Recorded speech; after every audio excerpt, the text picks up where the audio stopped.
na kung saan ipinapakalat po nila na di umano na hospital daw ang House Speaker Martin Romualdez at na-stroke daw at nasa malalang kondisyon. Ay sana na lang, wag na lang yung magpakalat ng fake news. Let's just all work together, positive tayo, lalo na Pasko ngayon.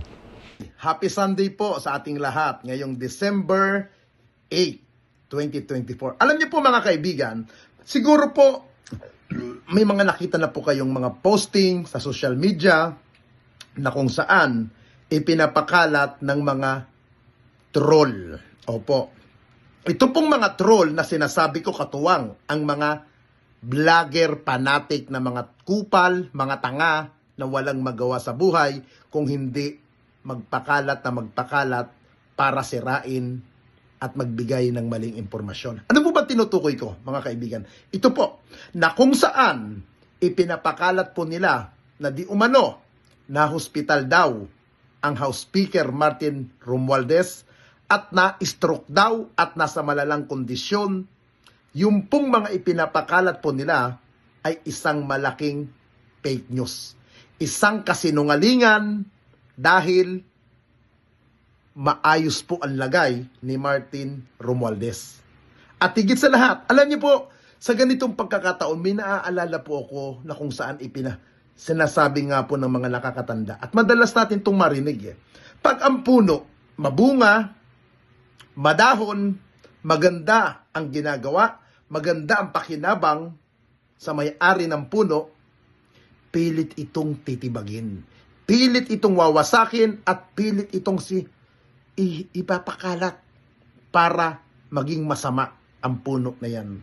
Para sabihin na ang bunga ay matamis, palalabasin ng mga galit doon sa may-ari, maasim, walang lasa, walang pakinabang. Kaya huwag kayong kukuha dyan.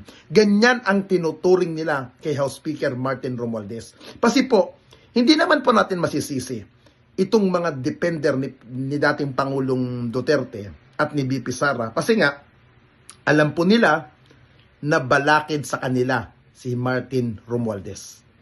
Balakid, bakit? Kasi unti-unti po natin nakikita, unti-unti natin nalalaman kung ano ang pinagagawa ng OBP. Unti-unti natin nalalaman at naririnig at nakakalkal yung mga ginawa ni dating Pangulong Duterte na kung saan marami pala tayong hindi alam na kababalaghan na ginawa ng dating administrasyon. At sila ay nagtatago sa saya ng mga vlogger panatikong tanga, bobo. Kaya mga kaibigan, ito po ang mensahe ni House Speaker Martin Romualdez na nagpapatunay na siya po ay maayos, siya po ay nasa mabuting kalagayan at mali po ang impormasyon na siya po ay na-stroke. Speaker, ano masasabi niyo dito sa kumakalat na hospitalized daw kayo? May nagsasabi na stroke daw po kayo. Ay, sus, mag-ingat na tayo sa fake news. Andito na nga ako, buong araw, nagsushooting mga Christmas messages at iba pa. At mamaya, manonood ako ng pelikula kasama ng pamilya ko. Kahapon naman, makasama ko ang mga governors. Nag-dinner po kami. Speaker, kanina umaga sabi niyo may nakwento kayo na ang naalala niyo lang this morning ay nakatulog kayo at nakapahinga kayo maghapon. Paki-share nga po. Ayun na nga kasi kagabi naman hindi naman ako napuyat.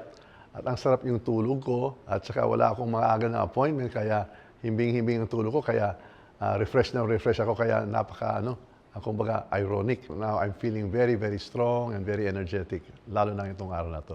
Ano po ang mensahe niyo sa mga nagpapakalat ng fake news? Ay sana na lang, wag na lang yung magpakalat ng fake news. Let's just all work together, positive tayo, lalo na Pasko ngayon. Speaker, tingin niyo saan nanggagaling itong mga fake news na to na tulad ng ganito? Ay siguro naman sa mga detractors ng House, lalo na sa nangyayari po sa mga hearings natin at siyempre naman may nagbabatikos. Kumbaga, kasama din talaga yan sa trabaho natin pero iwasan na lang natin pagkakalat ng fake news.